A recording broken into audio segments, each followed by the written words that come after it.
At recess, my girlfriend Naomi and I were eating chips and bickering as usual. I envy you. You have 2 brothers and 2 sisters. I'm an only kid and feel like this last chip in the bag. That's a stupid thing to envy. There's so many people living in our house. We have a bathroom schedule. My brothers prank me all the time, and my sisters steal my cosmetics. It's a madhouse. At least you're never bored. I don't even have anyone to play video games with. That's nonsense. Let's prepare for the biology class. Typical Naomi. She was always super serious and focused on her studies. After all, she dreamed of getting into a good college and getting away from her noisy family. Wait, I think I'm forgetting something. Oh, right. Hi, I'm Matthew. I didn't have any siblings and lived with my father. Nothing interesting ever happened to me. School, homework, dates with Naomi. When I had some free time, I liked to play video games.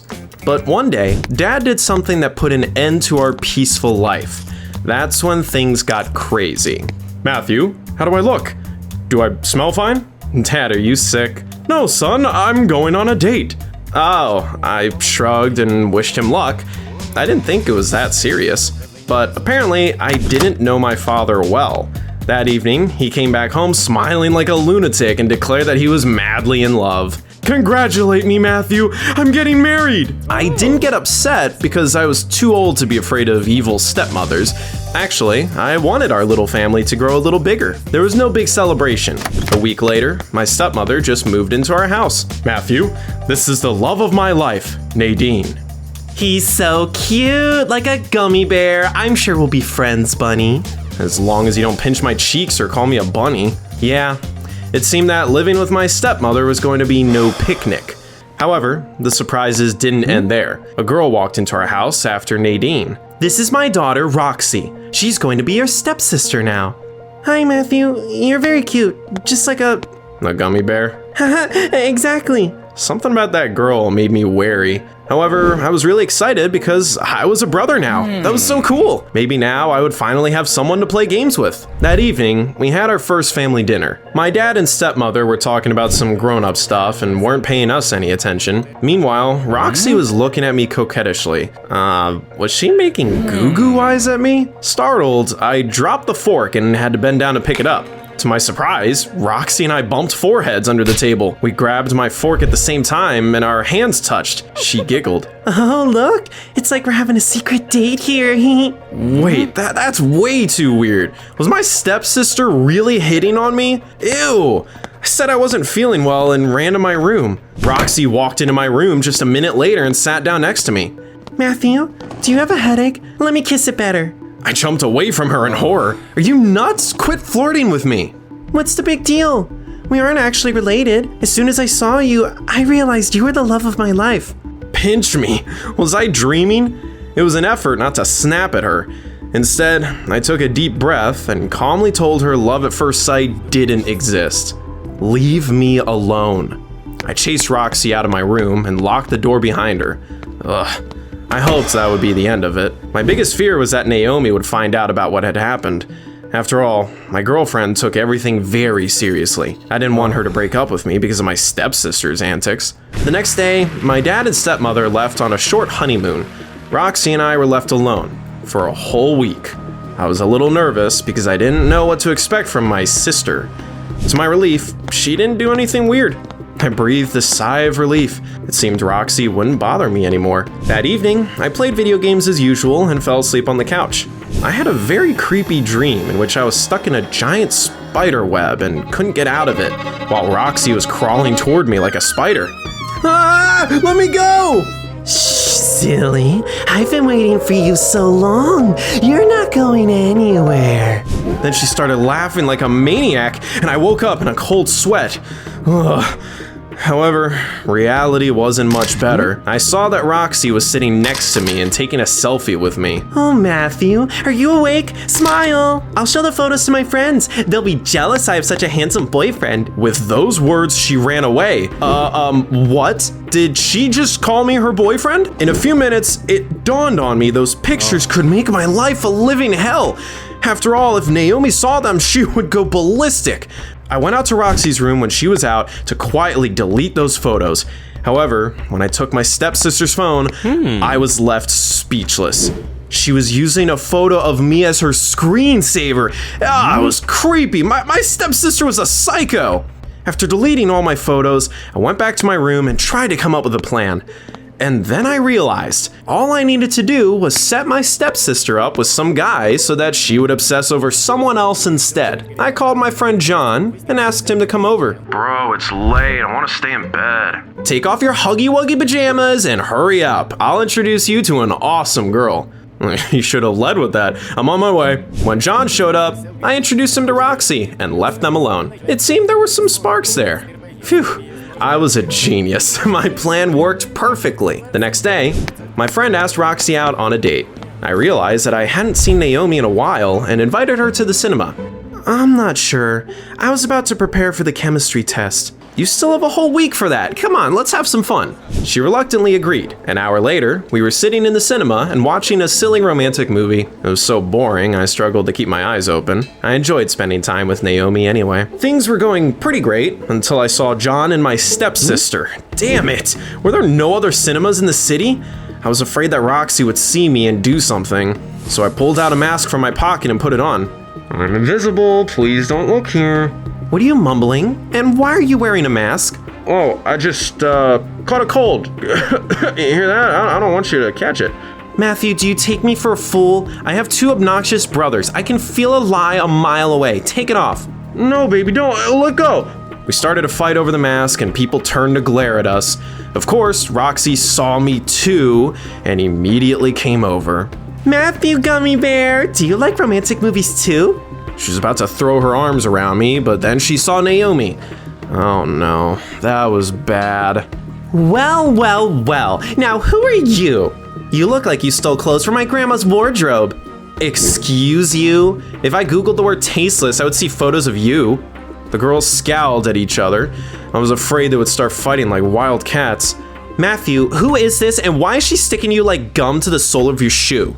Roxy proudly blurted out that she was my girlfriend. What a psycho. Naomi, don't listen to her. She's just joking. This is my stepsister. I didn't even have the time to tell you about her yet. Don't make me for a fool.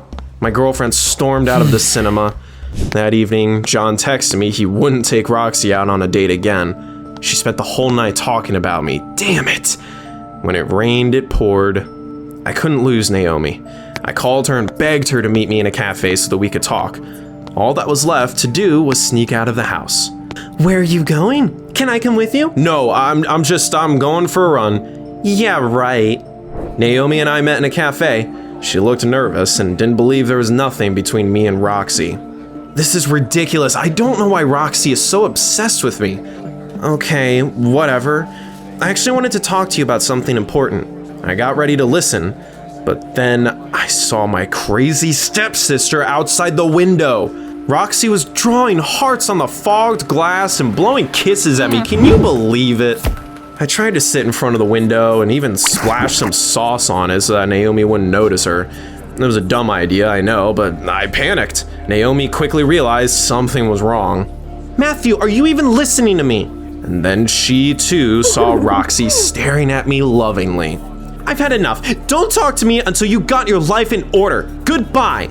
I wanted to bang my head against the wall. Why was it all happening to me?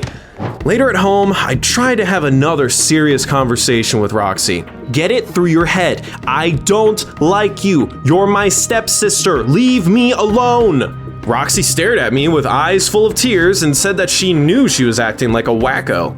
I can't help myself. One day, you'll fall madly in love and understand. Long story short, talking sense into Roxy was impossible. Thought I would have to hide from her for the rest of my life. However, the next day, Dad came back from his honeymoon with unexpected news. Our love lasted a week instead of a lifetime. When my father said he was getting a divorce, I wanted to jump for joy. Soon, my stepmother and her crazy daughter moved back out. I could finally breathe a sigh of relief and went straight to Naomi. I've sorted out my problems. Roxy will stay out of our relationship. Matthew, I'm really happy for you. I tried to tell you in the cafe that I got into a prestigious school in another city. I'm leaving tomorrow. I hope we can still be friends. Good luck. Of course, I was glad that Naomi fulfilled her dream. However, losing her wasn't easy. I trudged back home. Roxy was waiting for me on the porch. I'd had it with her. Matthew, since our parents broke up, we could be together now. It made my blood boil. I realized that getting rid of her wasn't going to be easy. So I came up with a plan. I would give her what she wanted and become the world's worst boyfriend. I agreed to date Roxy, and we went out every day. I did everything to scare her away. But you know what? That lovesick fool put up with all my antics. Roxy, I don't have any money for the rides. Will you pay for me? Sure, sweetheart. I need to write a 20-page report. I'm feeling kind of lazy. Will you do it for me? Of course. I need it by tomorrow morning. I'll stay up all night then. I was running out of ideas, but Roxy wasn't easy to scare away. One day, I decided to prank her. I put a spider on her head and burst out laughing. But she even endured that. Things couldn't go on that way any longer. I growled with anger and finally snapped. What's wrong with you, Roxy? I'm treating you like trash and you're letting me get away with it.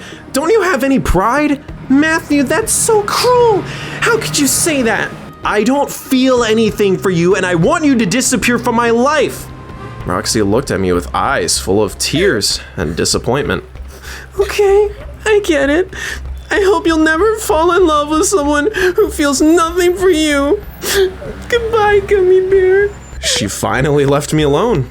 I felt a little sorry for that silly girl, but I was mostly happy to have got my way. Soon, I forgot about Roxy like it was a terrible dream. Life went back to normal, until one day, Dad introduced me to another woman. Matthew, this is the love of my life. This time, I'm sure we're destined to be together forever. Before I could say anything, the most beautiful girl in the world walked into the house after Dad's new love. She fluttered her eyelashes and stole my heart. It was love at first sight. Who was that beautiful stranger? Son, this is your new stepsister, Natalie. What? Oh, that was bad. I kept telling myself I shouldn't bother Natalie. However, I couldn't help but act like a lovesick fool. I even used Natalie's photo as my screensaver. I wanted to always be there for her. One day, she dropped a fork at lunch, and I hurried to pick it up. Our hands accidentally touched. I felt myself turn red as a tomato and realized I could no longer hide my feelings. I plucked up the courage to confess I loved her. This might sound crazy, but as soon as I saw you, I realized that I wanted to be with you for the rest of my life. She looked at me like I was insane. Are you crazy? Our parents are dating. We can't be together. And anyway, you're not even my type. Leave me alone. She slammed the door in my face, and I realized I was turning into Roxy. I had an unrequited crush on Natalie and was doing the same things she had done while trying to win me over. Damn, unrequited love really hurt.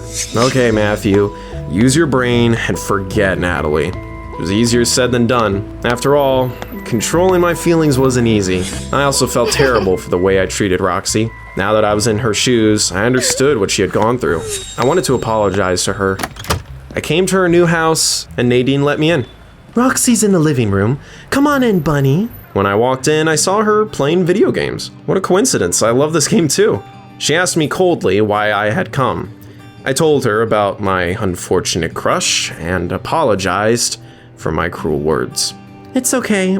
You were right. I was being stupid. I've accepted that we'll never be together. We can still be friends though. Move over, I'll show you how it's done. Is this a challenge? I accept. I'm sure being friends with Roxy will help me get over Natalie. I've also realized that life throws surprises at us every day. We can never fully understand a person until we find ourselves in their place. So don't blame someone until you know the full story. Now tell us in the comments down below, have you ever had unrequited crushes?